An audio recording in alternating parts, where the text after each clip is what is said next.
Steve Siebold is with us. We're talking about how rich people think and how that applies to you. He's Steve. I'm Ellis. You're watching Night Talk on PCNC. I'm looking at a couple of excerpts from different books that Steve has written through the course of the years. If you get out of bed this morning and went to work because you wanted to, you are in control of money. If you get out of bed this morning because you had to, money is in control of you. That's pretty well a self-fulfilling, I guess, prophecy in some respects, Steve, depending on what your attitude is when you wake up. You've approached a lot of people through 26 years on various ways that they could be successful. Talk to us, first of all, about the book and how you get to 26 years of interviewing people that are successful. You know, I just wanted to be rich. I grew up in Chicago around a bunch of rich kids. I was not a rich kid, but I grew up playing tennis on the junior circuit. And a lot of rich kids, tennis courts and servants and all that stuff. And I thought, this looks pretty good. I could live with this. Yeah, right. And I went to college, like most of us did, and I didn't hear anything but, well, you're never going to be fat. You're never going to be, in other words, rich. You're never going to make a lot. You know, well, it's tough out there. And I thought, these people don't know anything about being rich, which I didn't think they did. So I started interviewing the rich.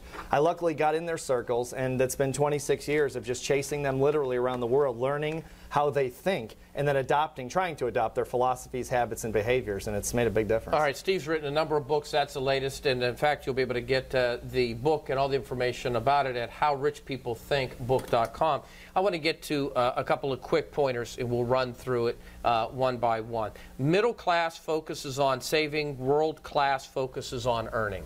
What does that mean? Well, saving is obviously important. I've been criticized a lot for this lately, and saving is obviously critical, especially now. You need a nest egg, no question. But the focus, the mental focus, where do you direct your mental energy? The rich direct their mental energy toward earning, toward creating large numbers, especially they will in the new economy, because instead of getting 8% on your investments, you're probably going to get 4 or 5 for the next maybe 5 or 10 years. So you're going to have to earn more to be back where you were before, getting 8 to 10% on investments. They focus on earning.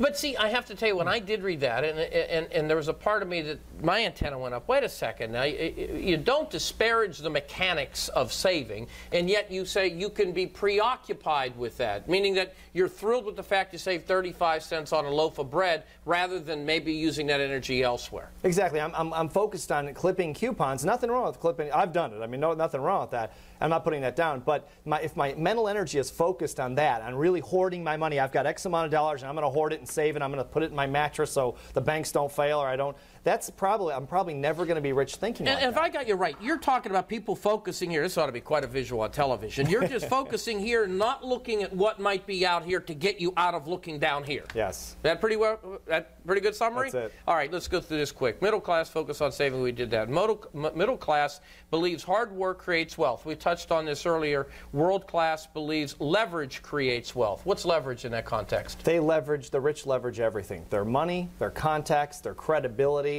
everything, their knowledge, you name it, they leverage it. So while most of us are out there killing ourselves 9 to 5 or whatever, or maybe more than that, maybe doing 2 or 3 jobs, they're thinking. They're thinking of ways to leverage everything they have to become wealthier, and they just keep doing it. Middle class believes money is earned through labor. World class believes money is earned through thought. Pretty much the same idea. Right. They're thinking about solving problems. The bigger problem they solve, the richer they get. How about this? Middle class worries about running out of money. World class thinks about how to make more money. They're actively thinking about, I could take this and this, leverage it to get over there. Yeah, money is the wealthy person's friend. I mean, they're looking at it in terms of opportunity and excitement and the future, whereas most of us, I think, especially now, are thinking, I just hope I don't run out. I mean, that's a whole different world they're living in. I thought this was key.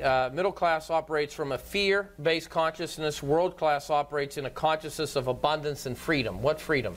Well, freedom of anything. Freedom of financial independence. Freedom of, if you're rich, you can get up in the morning and do whatever you want to do. No one can tell you what to do because you can afford it. You can afford your own freedom. You're not free without money. This doesn't fit in it, but you mentioned that while the middle class is worried about everything from who's going to win the Super Bowl to Jennifer Aniston's love life, blah, blah, blah. I have to tell you that is a level of skepticism, if not cynicism, that I share. I've talked about it through the years. We're all worried about Britney rather than the important things, and I speak with a broad brush right there.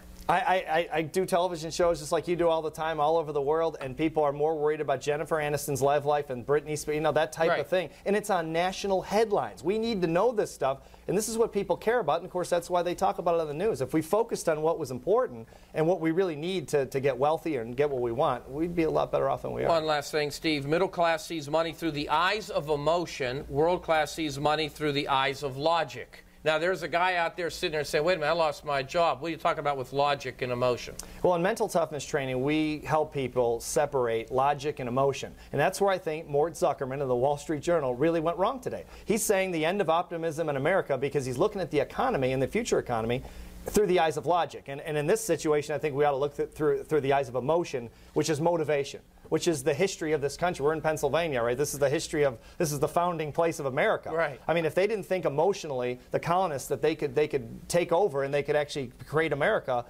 logically it would never work. But emotionally is what they used emotion to drive the revolution. That's an interesting balance. I've always professionally been trained to think logically, but I know there's a role for emotion, and it's all right here in the book, HowRichPeopleThinkBook.com. Is that correct? You can get 5 free chapters, actually, if you go to HowRichPeopleThinkBook.com. Okay, we'll get there. Thanks a lot. Great. I appreciate it, Thanks, Steve. Ellis. Appreciate it. All right.